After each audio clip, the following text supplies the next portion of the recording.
Hello, day. Stress ako sa araw na to. Tignan mo, day. Isa na lang natira sa pilikmata ko. Nasa na magsalita, day. Kaya lang, narinig ko ang ebidensya ng paninigaw ni Kaloloy sa kanyang ina. Ang sakit, day. It hurts. Ako nga lang, day. Pag nasagot sa akin ang aking anak ng what? Kumukulo na ang lugo ko, day. Pag nasigawan ako ng anak ko, parang gusto ko na siyang ibalik dito sa sinapupunan ko. Di ba kaya, day, pagsasabihan ka ng anak mo na magnanakyaw ka na, sinungalingling ka pa? Day, it hurts, you know? Hoy, Kaloloy. Gusto kong malaman mo na ikaw ang magnanakyaw.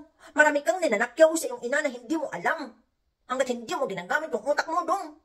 Nung ikaw ay naging bunga sa pagmamahalan ng iyong ama't ina. Alam mo ba kung anong ninanakyaw mo?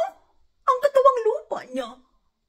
Nung binutete ni iyong ama ang iyong ina at ikaw ang naging bunga, ang dating katawang Coca-Cola ngayon ay naging litro na. Ang hirap nung Kaluluya. Huh? Yung budget niyang papaganda.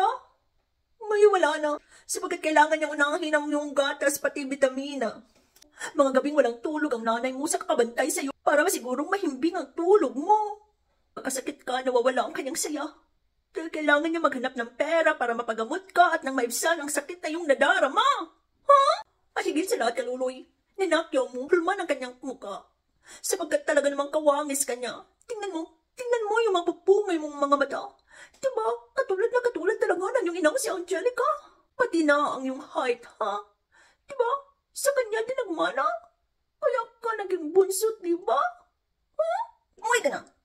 Ang hingi ka na sensori sa nanay mo. Kainis ka, ha? Pagamat ka?